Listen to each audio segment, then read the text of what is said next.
I was standing there, holding a single, crumpled envelope, while my uncle was practically popping champagne.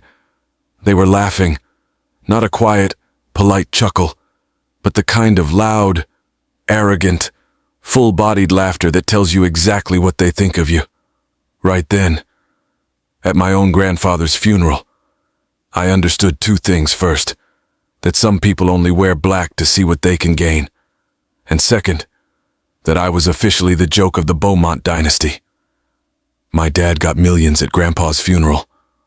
Or at least, that's what everyone thought. They got the mansions, the corporate jets, the political influence. Me, I got a piece of paper that felt lighter than a lie. Look, if you've ever been the black sheep, if you've ever had your own family decide you're worthless right to your face, then you know this feeling. It's a mix of white-hot rage and the deepest, loneliest shame. Stop scrolling for a second. If you've ever been betrayed by the people who were supposed to love you most, drop a single fire emoji in the comments right now. Let me know I'm not crazy. Because this isn't just a story about money. It's a story about what happens when you follow heart instead of their bank account. Stick around, because the joke they thought they pulled, it was on them. By the end of this, you'll see exactly how 4 words changed everything. And hey, if you want the weekly dose of karma delivered straight to your feed, stories of underdogs who got the last laugh, the secrets the elite try to keep buried, hit that subscribe button. Trust me, you won't want to miss the fallout from this one. My name is Jackson Holt, and I was the ghost of the family. I'd driven 8 hours through a miserable October drizzle just to attend the funeral of Senator Lucius Beaumont. The only man in that room who ever saw me as more than an inconvenient footnote. Lucius was the patriarch, the kind of Washington powerhouse whose funeral was attended by former presidents and CEOs. His influence was heavy, thick in the air, even in death. The reading of the will wasn't held in some quiet lawyer's office. Lucius had mandated it take place in the main ballroom of the Sterling Hall, the family's opulent estate in Georgetown. It was packed, a visual feast of expensive silk and fake sympathy. My uncle, Cyrus Beaumont, stood at the mahogany table, looking every inch the heir apparent. Cyrus had spent his life stepping on my deceased father's back, leveraging every political connection, waiting for this day. He was already practicing his victory speech in his head.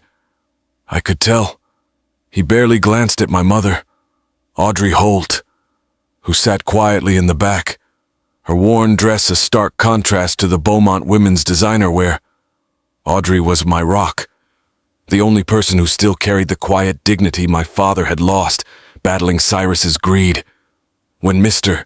Sterling, the family attorney, cleared his throat, the room went silent. To my son, Cyrus Beaumont, I leave the controlling interest in Beaumont Political Strategies, the Capitol Hill estate, and all financial assets tied to the D.C. portfolio, estimated to be worth in excess of $80 million. Cyrus smiled, a predatory, self-satisfied grin. His children, Maximilian and Octavia, immediately exchanged high fives. Maximilian, in his custom suit, looked like he was already budgeting his new yacht, while Octavia, glued to her phone, probably planned her heir to the empire Instagram post. They hadn't gotten millions, they'd gotten tens of millions. Then came my name. And to my grandson, Jackson Holt, the attorney said, his voice dropping slightly. Senator Beaumont leaves this. He reached into a drawer and pulled out the small, thin white envelope. I walked forward, feeling every eye on me. The silence was instantly replaced by the beginning of those awful, contemptuous snickers. As I took the envelope, Cyrus Beaumont leaned in, his voice a low, toxic hiss. Did he leave you his old history books? Jackson, maybe a frequent flyer coupon. Inside, nestled against the cheap paper, was a single, one-way coach airline ticket. Rome was printed at the top. The date was for 2 days from now. A wave of laughter finally erupted. Cyrus threw his head back and roared. A plane ticket, I told you. He left the teacher a vacation, enjoy the ride. Jackson, it's the last thing you'll ever get. I stood there, feeling the shame burn like acid. My dad got millions and I got a one-way ticket to a random European city. I didn't know it then, but that worthless ticket was about to take me to the one place Cyrus couldn't touch. I just had to trust the dead man who used to teach me about the power of the unseen move. That laughter, Cyrus's laughter, it wasn't just about the ticket. That laughter had roots. It had history. It had been curdling in the Beaumont family for 20 years, ever since my dad, Robert Holt, decided that a clear conscience mattered more than a gilded cage. You see, Senator Lucius Beaumont didn't build his empire alone. He started out as an ambitious political operative, but the guy who truly understood the logistics, the strategy, the dirty but legal details of moving huge corporate donations and managing his offshore portfolios, that was my father, Robert. Dad was the quiet intellect, the one who could read a 500-page tax code and spot the one loophole that saved the campaign millions. He was indispensable. Cyrus, on the other hand, was the face. He was the handshake, the grin, the guy who commanded the room with sheer, manufactured charisma. He was all surface, like a perfectly polished shield with nothing solid behind it. And that was the fundamental, toxic conflict in the Beaumont dynasty, the ruthless surface versus the moral substance. When I was about 10, I remember sitting in the library at Sterling Hall, the same room where Cyrus just called me a beggar, and watching Dad and Lucius argue over a massive deal involving a pharmaceutical lobbyist. Dad was always quiet, but when he spoke, the senator listened. "This line is too thin." "Lucius," Dad said, his voice low, rubbing his temples. "It's ethically gray. We cross this, and we're selling our soul to the Beaumont name. We already have enough. Let's walk away." Senator Lucius, usually granite, hesitated. But Cyrus, who was just a division manager then, burst in, hands flying, smelling like expensive cologne and desperation. "Walk away, are you serious? Robert, this is a $10 million opportunity. If you won't take it, I will. This isn't about ethics. It's about winning. It's about securing the legacy." That was the line in the sand. My dad got millions offered to him, the golden ticket to guaranteed wealth and power. And he looked at it, called it a poisoned chalice, and pushed it away. He walked away from that deal. And within a year, he walked away from the firm entirely. He told my mother he couldn't look himself in the mirror anymore. He took a fractional payout, just enough to buy us a decent house outside of Boston, and he left the high-stakes world of politics to teach political science at a small university. The senator was devastated, but he respected Dad.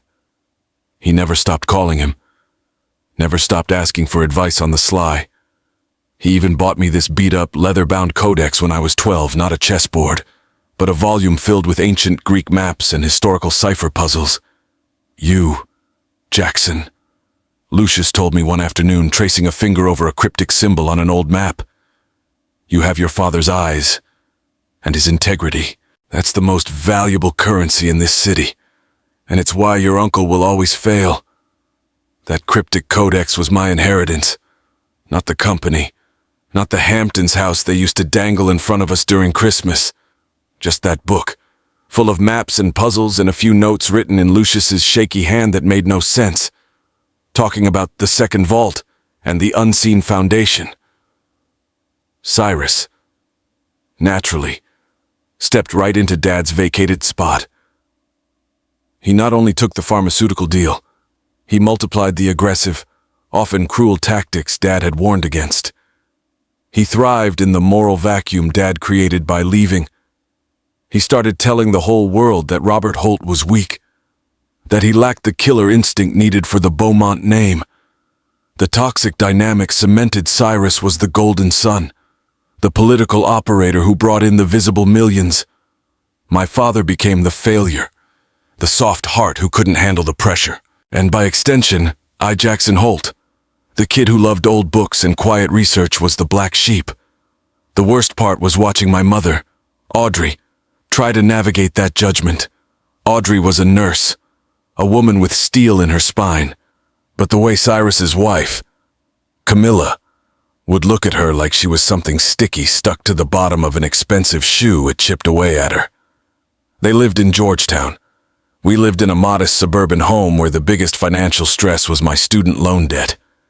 Every family gathering was a chance for Cyrus to subtly point out the financial gap.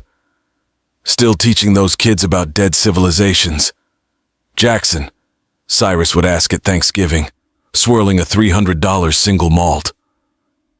Don't you think it's time you used that mind for something that actually pays for the air you breathe? I'd usually just smile. I'd rather teach history than become a historical footnote. Cyrus.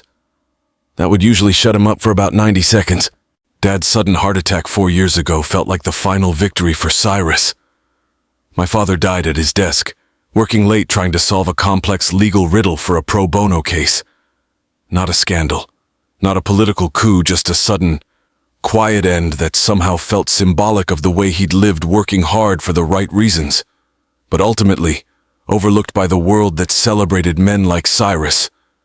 And now, here we were, 4 years later, standing over the grave of the patriarch, and the cycle was repeating. Cyrus got the power, the empire, the millions. I got one plane ticket. As the lawyer's voice faded and the laughter died down at Sterling Hall, I felt that familiar heavy weight of judgment pressed down on my shoulders. I looked at the ticket to Rome, then at the cryptic codex in my hand. Was this a cruel final joke? Senator, or was this ticket the last desperate clue your ghost left me I knew? Deep down, that the man who taught me to hunt for the truth buried deep within ancient maps wouldn't send me on a cheap vacation. He wouldn't be that cruel. I had to trust the map, even though I couldn't read the stars. I had to trust the legacy of the man who chose purpose over power, even if it cost me everything I had left. The cost of virtue had already taken my father. I wasn't going to let it take my hope. I stood in that ballroom until everyone had cleared out, the echo of Cyrus's laughter still ringing in my ears. The lawyer, Mr. Harwick, a man whose face was etched with 3 decades of Beaumont secrets, gently put a hand on my shoulder. "Jackson," he said, his voice quiet, almost a whisper. "Your grandfather, he was a complex man. Don't dismiss this too quickly." I looked down at the crumpled ticket to Rome, then at the attorney. He gave them the empire, Mr. Harwick. He gave me a vacation I can't afford. What am I supposed to think? Think about the only thing the senator truly valued in you. Harwick replied, his eyes darting toward the empty space where Cyrus had stood. Integrity and trust. He knew you'd never ask, and he knew they'd never earn. That conversation didn't make the ticket any heavier, but it settled a burning question. This wasn't an insult. It was a test. And tests, in my grandfather's world, always came with an unseen logic. I returned to Boston that night, the 8-hour drive back in my beat-up Civic feeling 10 times longer than the drive down. Every mile was a reminder of the life I'd chosen, the life of virtue, as my father called it, and the financial strain that came with it. I teach history at a small community college. I love my job. I love showing students that the forces shaping the world today were established thousands of years ago in places like Greece and Rome. But passion doesn't pay for the roof. The ceiling of my 1-bedroom apartment had a water stain that looked vaguely like Italy if I squinted hard enough. My bank account balance was exactly $1,487.23. My student loan repayment started next month, and my transmission was definitely making a noise that signaled impending death.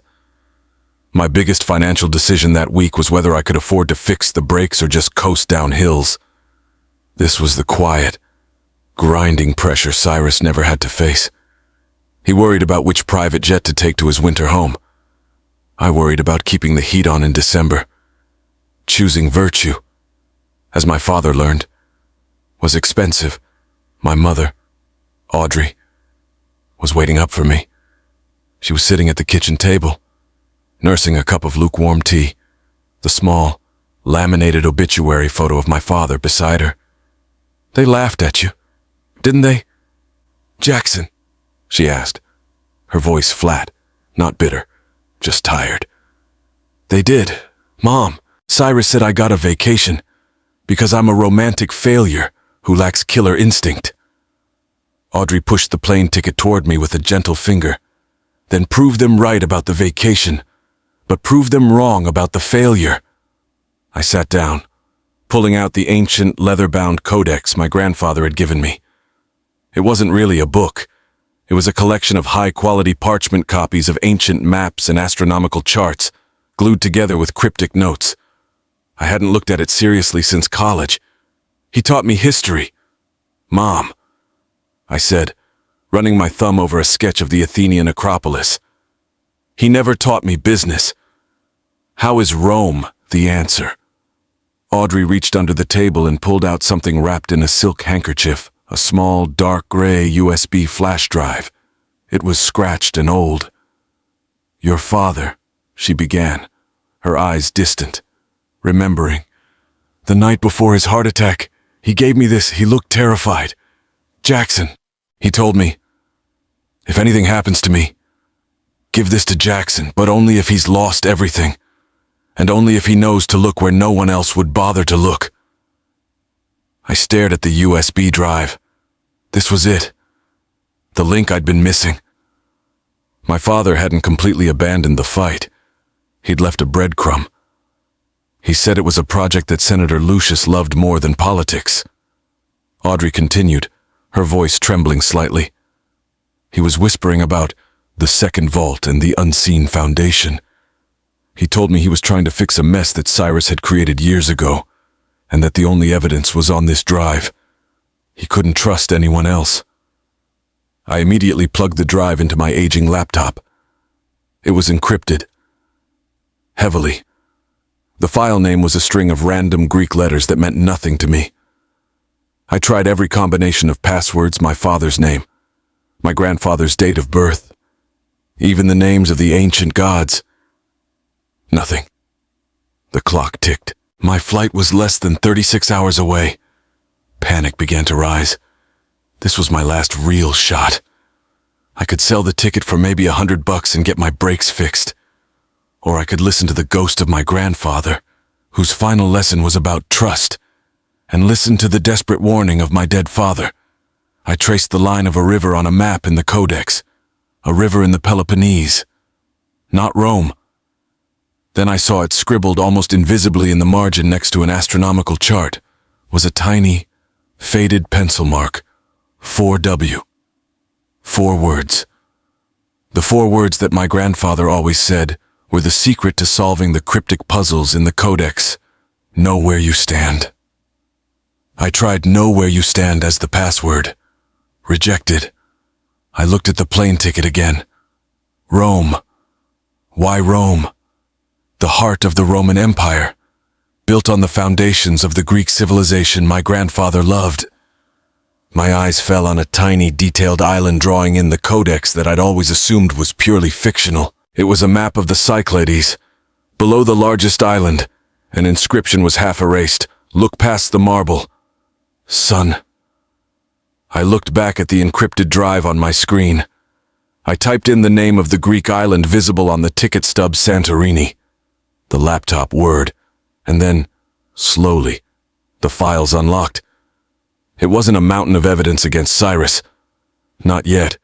It was just one single plain text file, containing only a set of geographical coordinates. My breath caught in my throat. The coordinates pointed to a tiny, isolated spit of land just north of Santorini. Suddenly, the whole game snapped into focus. The ticket wasn't a gift. It was a key. It was the crucial piece that told me where to start the map. My dad got millions of threats and financial ruin from Cyrus, and his last act was leaving me the physical coordinates to a place my grandfather had hidden from the world. I closed the laptop. My whole body was buzzing with adrenaline, mingled with fear. I had $1,487.23 to my name, and I was about to blow a huge chunk of it on a Hail Mary flight to a place that may or may not exist. All based on a dead man's cryptogram and a ticket Cyrus had paid for just to insult me. Maybe that's why you're the only one who still interests me. Jackson, you don't want anything from me. My grandfather's words echoed in my mind. I called the college principal that night and left a rambling voicemail about a sudden, severe family emergency. I didn't care about the consequences anymore. If I stayed in Boston, I'd be living in the shadow of Cyrus's success for the rest of my life. I looked at the coordinates, then at the ticket, then at my mother, who simply nodded, knowing I'd made the only choice I could. I'm going, Mom, I said. I'm following the map. Then fly straight. Jackson, Audrey whispered, finally allowing herself a small, determined smile. And remember what your father taught you. The real treasure is never gold. The moment I stepped onto that plane, leaving my beat-up Civic in long-term parking, I felt like I'd crossed a point of no return. It wasn't just a flight. It was a desperate gamble with the last scraps of my self-respect and my checking account balance. Logic screamed that I was insane, a historian flying across the Atlantic on a single, flimsy clue. But the memory of Cyrus's sneering face was the only fuel I needed. My seat was 37C, the middle seat, naturally. Coach class, right next to the lavatory. If the Beaumonts were symbols of effortless, first-class privilege, then I was the walking embodiment of cramped, economy-class struggle. The man next to me immediately took both armrests and spent the entire flight watching a movie on his phone without headphones. I didn't complain. I was too busy staring at the ticket stub and the coordinates saved on my phone. The 9 hours felt like an eternity. 9 hours of staring into the darkness over the Atlantic, running the whole scenario over and over in my head. What if Mr. Harwick was just being kind? What if the unseen logic was just my grandfather trying to buy me a farewell trip? What if I landed in Rome, and there was nothing but a pizza parlor and a tourist trap waiting for me? I pictured my students' faces when I came back without a job, having failed them, having failed my mother, and having validated every single cruel word Cyrus had ever spat at my father. And as the doubt gnawed at me, I knew exactly what the Beaumonts were doing. I pulled up my phone. I'd splurged on the expensive international Wi-Fi package just to check, and found Octavia's latest Instagram story. The contrast was physically sickening. The background was the vast blue-green expanse of the Caribbean. Octavia, in a floppy designer sun hat, was lounging on the deck of a monstrous yacht, the very yacht my grandfather had bought years ago. The caption read, "Manifesting the Beaumont legacy on Serafina's deck. Thank you, Grandpa Lucius, for knowing who deserved to secure the empire. #blessed, #Beaulife, #new CEO. In the next frame, Maximilian, looking smug in a linen shirt, was posing in front of a sprawling oceanfront villa, probably the Hamptons estate. He was holding a champagne flute, his wrist flashing with a new, enormous watch. The text overlay was an even bigger punch to the gut, celebrating the transfer of power. Some people choose books, others choose influence. Guess who wins? Cheers to Cyrus and the next generation of DC dominance." The message was clear, delivered with surgical precision. "We are celebrating your complete and utter exclusion." Jackson. They weren't just celebrating the money. They were celebrating the confirmation of their own inherent superiority. They believed the will proved them right about my father and me, that we were soft, ethical liabilities, and financial failures. They had every reason to believe their inherited millions represented real power.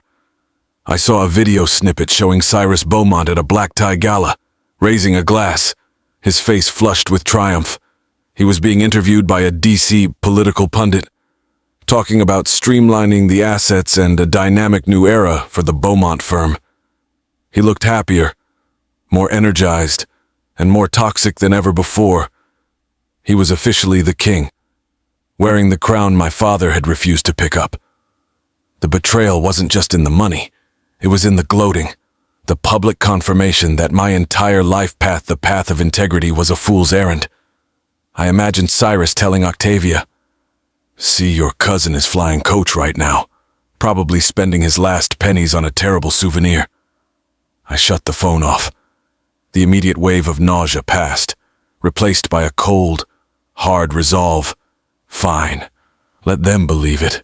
Let them gorge themselves on their hollow victory. My grandfather always taught me that the most powerful move is the one your opponent never sees coming. The Beaumonts were watching the obvious board the political chess game in Washington. I was now playing on a different continent, with a map only my father and grandfather understood. The plane finally touched down in Rome, but my journey wasn't over. I had to transfer to a smaller regional flight that would take me south, toward the Aegean Sea. The connecting gate was a maze of noisy, crowded terminals. I walked past the designer shops and expensive cafes, feeling utterly foreign and completely insignificant. The next flight was a small propeller plane, a metal can shaking its way across the Mediterranean. I stared out the window as the plane banked, watching the deep blue of the sea turn a brilliant sapphire. The coordinates from the USB drive were burned into my memory, a tiny speck of land somewhere in the Cyclades. As we descended, the landscape changed entirely. Instead of the dusty brown and green of mainland Europe, I saw jagged volcanic rock, whitewashed villages clinging to cliffsides, and water so clear it looked like glass. We landed on the tiny runway of Santorini. Stepping off the plane, the air hit me hot, dry, and fragrant with salt and some kind of wild herb. It was 4:00 p.m. local time. I was exhausted, filthy, and operating on pure adrenaline. I had one carry-on bag, a dwindling bank account, and the single most ridiculous clue in modern family history. I walked into the chaotic, sun-drenched arrivals hall, a blur of tourists and taxi drivers. My heart was pounding, the fear of failure mixing with a sudden, sharp thrill. Had I wasted my money? Was this truly the end of the line? Then I saw it. Amidst the chaos, past the throng of people holding up signs for hotels and tours, there was a tall, silver-haired woman standing alone. She wasn't holding a generic sign. She was holding a simple piece of cardstock, and written on it, in elegant, unmistakable script, was my name Jackson Holt.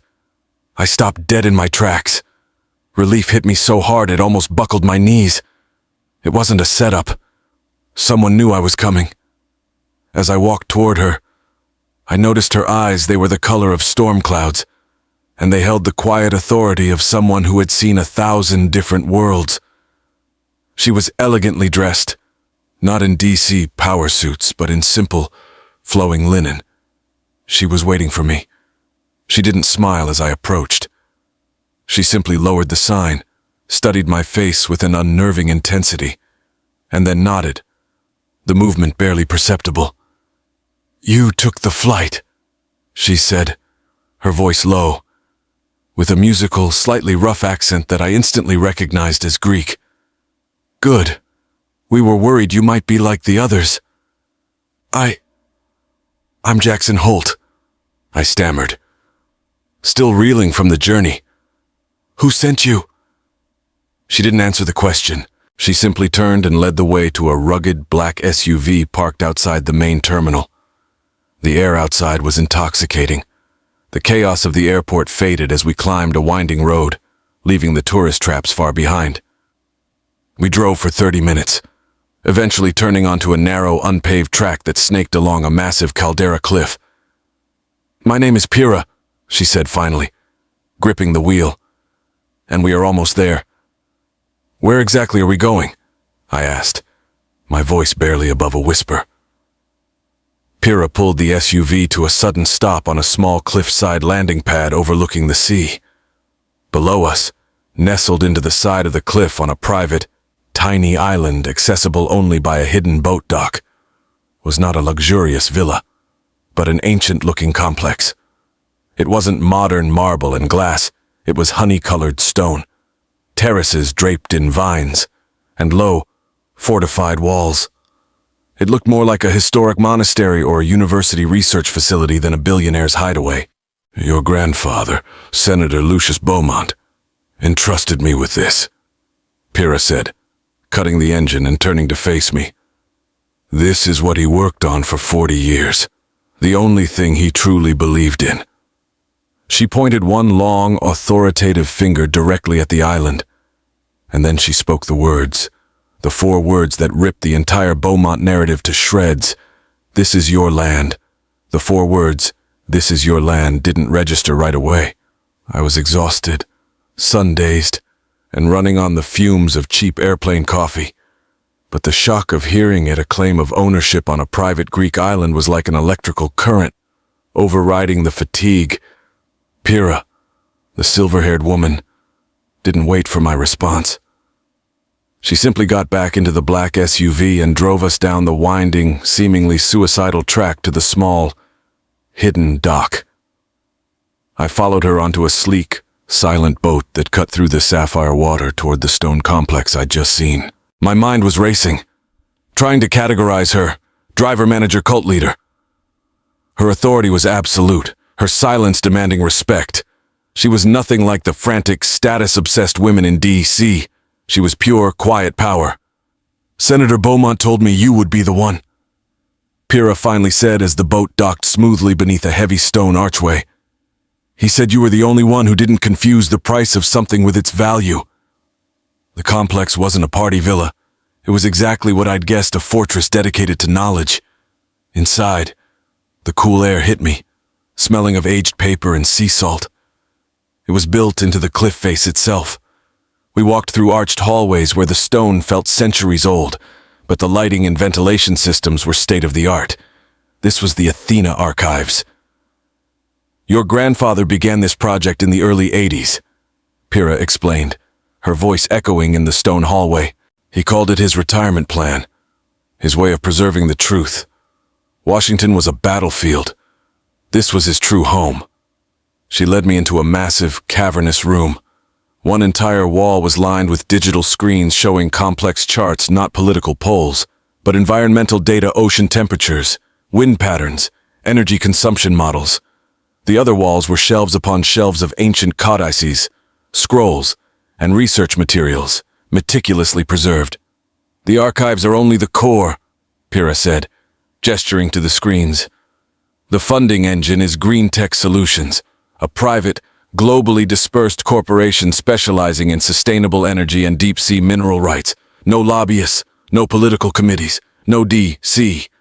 money laundering, just clean, verifiable assets. He protected it fiercely. I stood there, surrounded by more real wealth and real history than I had ever seen in the entirety of Sterling Hall. This wasn't fake. This was tangible, generating $65 million in assets funds that were clean, verifiable, and completely untainted by the political swamp my uncle inhabited. Why me? I finally managed, my voice hoarse. Why not you? Why not someone who actually knows how to run a corporation? Pyrrha stopped by a heavy, iron-bound door and keyed in a security code. Because the senator needed a historian, Jackson, not a CEO. He needed someone who understands that the foundation of any great empire is truth, not influence. She ushered me into a small, private office. On a simple wooden desk was a small laptop, already open and playing a video file. He asked that you watch this immediately upon arrival, Pyrrha instructed, and stepped back. The screen flickered, and there was Senator Lucius Beaumont. He looked frail, much older than he had at the funeral, but his eyes were sharp, carrying that familiar, knowing glint. Jackson, if you're watching this, then you were the only one of the lot with the sense and the trust to follow a single piece of paper over millions of empty promises. Good. You passed the first test. I could feel tears stinging my eyes. He had trusted me. The Beaumont name in D.C. is a lie. Son, Lucius continued, his voice softer, slower. It's a beautiful, corrupt shell. I gave Cyrus exactly what he spent his life craving, the illusion of power. The estate is leveraged to the hilt. The political strategies firm is facing 3 separate federal inquiries into campaign finance violations that I've been juggling for 5 years. And those millions he inherited are tied up in corporate debt and a massive liability on the pharmaceutical side. He paused, taking a slow, painful breath. It's a time bomb. Jackson, he inherited a disaster.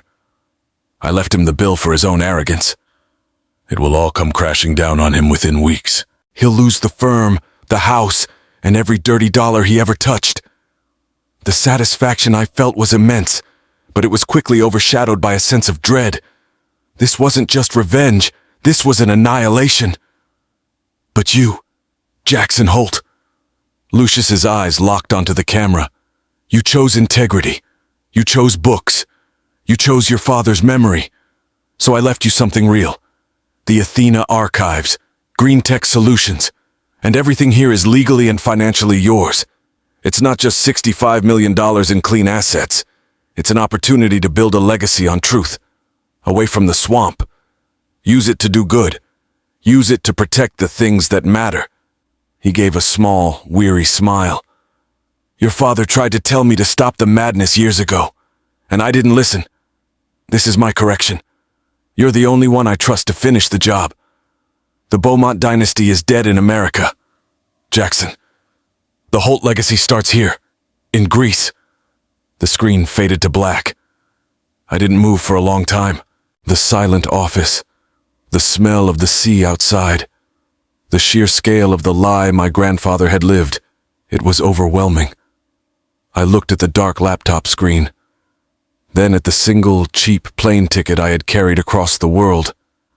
They were mocking me for getting that ticket, while their inherited millions were just paper kindling waiting for the federal investigators to light the match. He was always 2 steps ahead.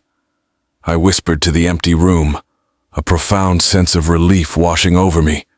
It wasn't just the money. It was the validation. My father was right. My life choices weren't a failure. The moral high ground wasn't a luxury. It was the ultimate strategic position.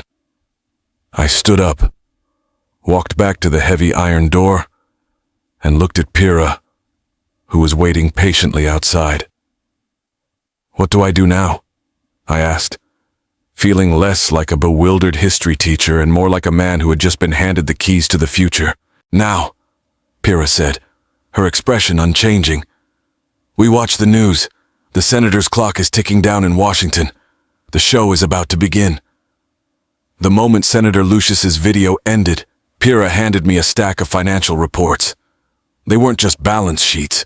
They were crime novels written in ledger ink. The whole D.C. operation, the political strategies firm, the Capitol Hill estate, the lavish Beaumont lifestyle, it wasn't just leveraged. It was a shell game waiting for the government to call checkmate. Lucius had set the timer, and Cyrus, blinded by his own arrogance and greed, had happily pulled the pin. For the next 2 weeks on that secluded island, I wasn't Jackson Holt, the underpaid history teacher. I was Jackson Holt, the reluctant protector of a $65 million empire. Pyrrha wasn't just a guardian. She was a master strategist, calmly walking me through the green tech portfolio, the ethical guidelines, and the precise legal separation Senator Lucius had orchestrated years ago to shield the Athena Archives from D.C. as toxic finances. It felt less like inheriting a fortune and more like being handed the keys to a complex moral mission. I started to understand my grandfather's ultimate chess move. He sacrificed the queen, the public. Powerful Beaumont name to save the king, the integrity and the future embodied by this clean, hidden operation. We spent hours in front of the monitors, which were usually displaying oceanographic data, but now were tuned into the DC and news feeds. The initial reports were whispers, a routine inquiry into campaign financing. Then, they escalated. The inquiries became subpoenas. The subpoenas became outright investigations.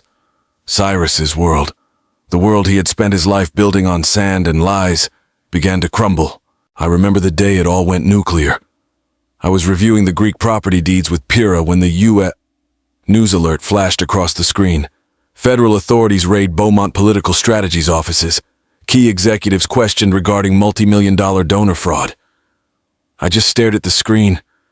I felt a surge of adrenaline, but surprisingly, not the pure, hot pleasure of revenge. It was a cold, profound satisfaction that came from witnessing inevitable physics. Cyrus had defied gravity for too long. The next few days were chaos for the Beaumonts. Maximilian and Octavia's social media feeds, usually flooded with yachts and champagne, went silent. The Capitol Hill estate was suddenly plastered with FBI notices. The news anchors were using words like indictment, bankruptcy, and corporate malpractice. The whole public facade of the Beaumont dynasty dissolved into a financial and legal sinkhole. They lost everything. The D.C. estate was seized. The firm was shut down, and the millions they had inherited instantly vaporized into liabilities. My mother, Audrey, flew out to join me a few days later, using the plane ticket I'd wired her money for. She hugged me so tightly when she arrived on the dock, tears streaming down her face. Not because of the money, but because I was safe and vindicated. Your father would be so proud. Jackson, she kept repeating. He knew what was coming. He tried to tell them. I finally understood the full, terrible weight of my father's honesty. He didn't just walk away from money. He walked away from a burning building. But he paid for his integrity with his life. The call came 2 nights later.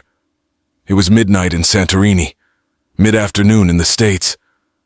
The satellite phone buzzed urgently on the desk. Pyrrha glanced at the caller ID and simply pushed the phone toward me. It was Cyrus Beaumont. I picked it up, my heart hammering a slow, heavy rhythm against my ribs. I hadn't prepared a speech. I hadn't rehearsed any cruel insults. I just waited. Jackson, is that you, thank God? Cyrus's voice was unrecognizable. Gone was the arrogant boom. In its place was a thin, panicked whine. They froze everything. The bank accounts, the assets. Maximilian is being questioned. Octavia's credit cards were cut off. She's stranded in Geneva. For God's sake, they're saying the debt is massive. Jackson, massive. He was spiraling, talking about himself, his children, his reputation. He didn't once mention my father, or the funeral, or the laughter. I need access to Lucius's real liquidity, Jackson. The offshore stuff. He always had a separate reserve. You were always his little pet, the smart one who read his maps. Where is it? Just wire me 10 million. Please. I'll pay you back. I swear to God. Jackson. I'll pay you back. I closed my eyes, picturing him, the great, powerful Cyrus Beaumont, crawling, begging for crumbs.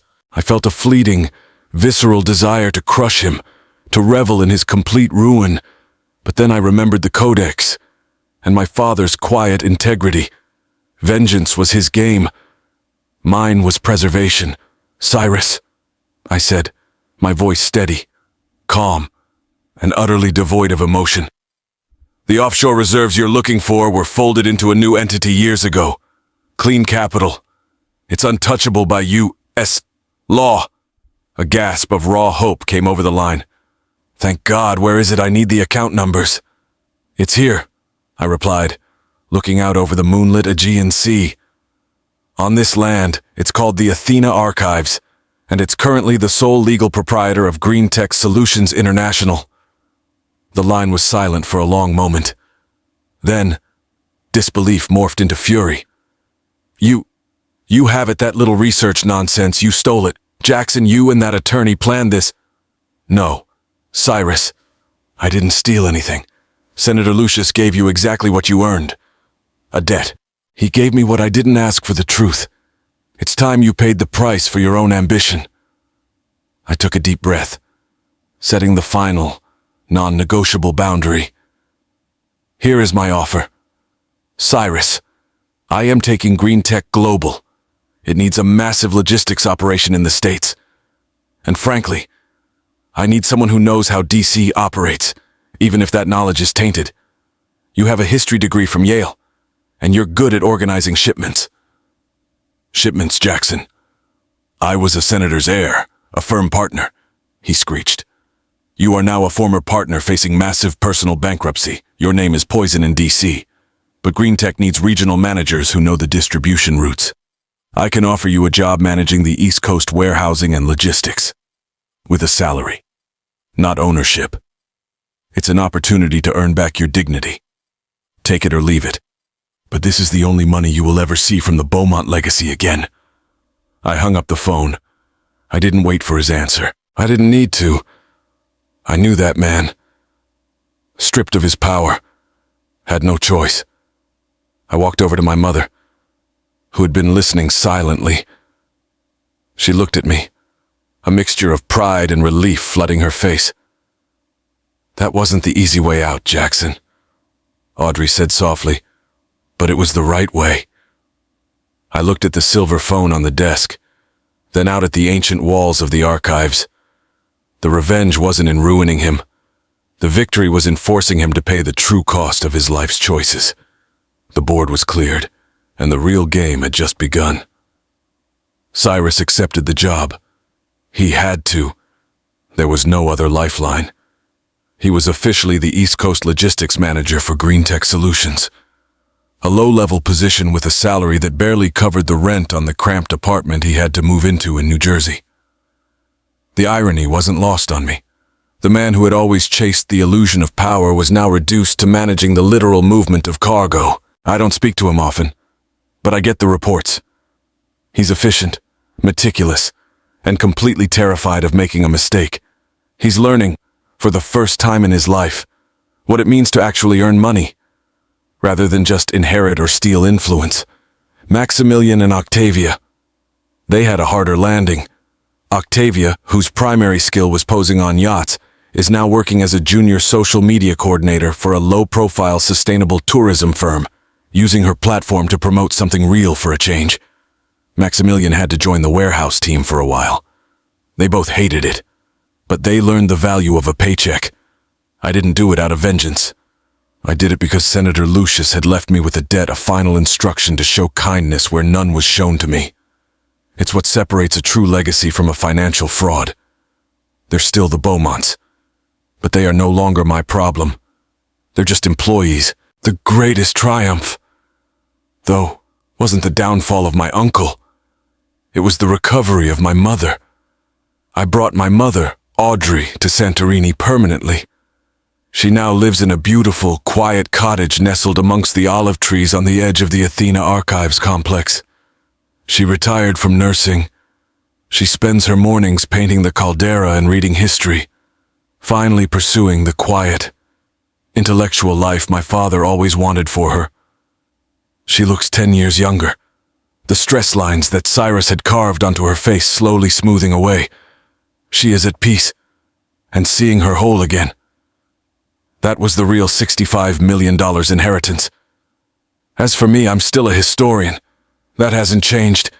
I'm the director of the Athena Archives, managing the green tech portfolio with Pyrrha's guidance. The money is just the engine that allows the real work to happen, funding environmental research, preserving ancient texts, and teaching the truth. I use the assets. I don't let them use me. I even manage to fly back to Boston a few times a year. I teach a condensed semester on ancient trade routes and the philosophy of power. My students think it's hilarious that their history professor owns an international green tech firm based on a Greek island. It makes the lessons a lot more tangible. The biggest shift wasn't in my bank account. It was in my perspective. For years, I believed I was the failure because I didn't have the killer instinct for DC politics. I thought integrity was a weakness. But I realized that Senator Lucius wasn't testing our business acumen. He was testing our character.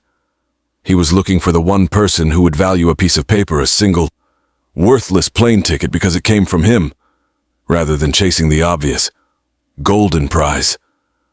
Cyrus and his children were so busy watching the main chessboard, the one with all the big, flashing pieces, that they never saw the real game being played on a remote island in the Aegean. They were focused on the cost. I was forced to focus on the value. My father, Robert Holt, he won in the end. He chose the right side years ago, and even in death, he left the single, crucial clue, that encrypted USB drive that led me to the truth. His legacy isn't just in my history books. It's in the clean, verifiable assets of Green Tech Solutions, built on the foundations of honesty and science. Sometimes I sit here, looking out over the water, and I hold the old leather codex. The pages are worn, the maps faded, but the lesson is clear. The best inheritance isn't what you're given. It's what you're trusted to continue. Senator Lucius gave my cousins the appearance of victory, and he gave me the power of purpose. That crumpled envelope they all laughed at, it wasn't just a plane ticket to Rome. It was an invitation to the rest of my life. I may have flown coach, but I landed on my own land. Look, if you're watching this, you probably know what it's like to feel overlooked. To feel like your hard work and your integrity just don't measure up to the flashiness of someone else's easy money. You probably know the heavy burden of family resentment. But let this be your reminder. The board you're watching right now might not be the real game. Your true victory might be hidden in the quiet sacrifice you made, or the single clue they thought was worthless. Don't chase the easy millions. Chase the truth that no amount of money can buy. If this story resonated with you, and if you believe that karma always catches up even if it takes 40 years, do me a huge favor. First, smash that like button. It's the only way YouTube knows these stories matter. Second, tell me down in the comments, what is the real inheritance that money can't buy? Was it integrity, peace, or family? Let's talk about it. And most importantly, if you want more stories like this, stories of underdogs who got the last laugh, of corporate secrets, and of ordinary people who find extraordinary strength, you need to subscribe to this channel. Hit that notification bell so you don't miss out. We're building a community here dedicated to proving that character always wins. And trust me, the stories of the Athena archives are just getting started. I'll see you in the next one.